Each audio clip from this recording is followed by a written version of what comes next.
महिषासुर अमर रहे, महिषासुर अमर रहे। बिहार सरकार से और भारत सरकार से मांग करते हैं कि आप दुर्गा को मानते हैं, देवी देवता मानते हैं, मानिए जिनको मानते हैं पूजा कीजिए, लेकिन दुर्गा पूजा में दुर्गा से अलग हमको महिषासुर को कीजिए, क्योंकि हमारे पूर्वजों का आप अपमान करते हैं। महिषासुर के साथ दुर्गा की युद्ध हुई तो मैं पूछता हूँ कि युद्ध कौन से मैदान में हुआ, कितने दिनों तक चला, उसका इसी भी संबंध भी तो बताइए। कुछ है ही नहीं उनका। इस दुर्गा पूजा को 3 नामों से जाना जाता है, एक दुर्गा पूजा, एक दशहरा और एक विजयादशमी। क्या नहीं लगता है आपको ये घालमेल है? रियल मानों में सम्राट अशोक का जो विजय का 10वां दिन था, जो कलिंगा पर उन्होंने विजय प्राप्त किया था, उसके 10वें दिन जो वो जश्न मनाया था पाटलिपुत्रा की धरती पर, राजधानी में अपना, उन्होंने उसको समाप्त करने के लिए, उस तिथि को मिटाने के लिए इन्होंने एक नया नाम दशहरा का दिया। अब दशहरा का नाम दिया, कैसे दिया? देखिए साजिश कहाँ से आ रहा है, वहीं से वो जुड़ा हुआ वो अशोक से ही है, अलग से नहीं है। कैसे? भारत के इतिहास में आप देखेंगे तो चंद्रगुप्त मौर्य से लेकर के राजा बिरदर तक 10 मौर्यवंशी राजा हुए इस देश में, इतिहास में। और 10 मौर्यवंशी राजाओं को कहीं ना कहीं छलपूर्वक आर्यों ने हत्या किया है, तो उन्होंने 10 को हराया, यानी 10 को हराया, इसलिए उसका नाम दशहरा भी दे दिया है। 10 हारा माने 10 हारा हमसे, है ना?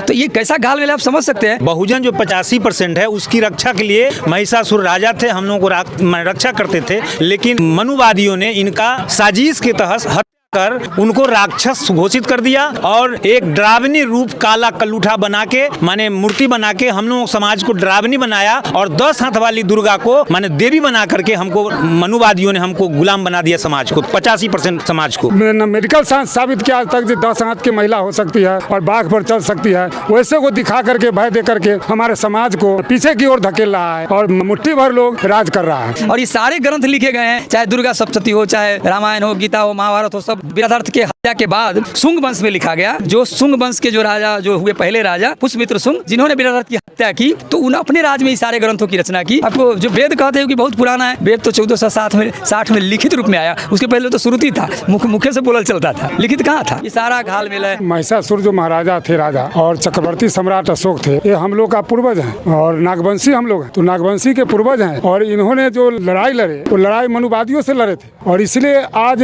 मनुवादी ने इनको रक्षक की जगह राक्षस घोषित करके और नीचा दिखाया गया और हमारे समाज को बरगला करके रखा गया।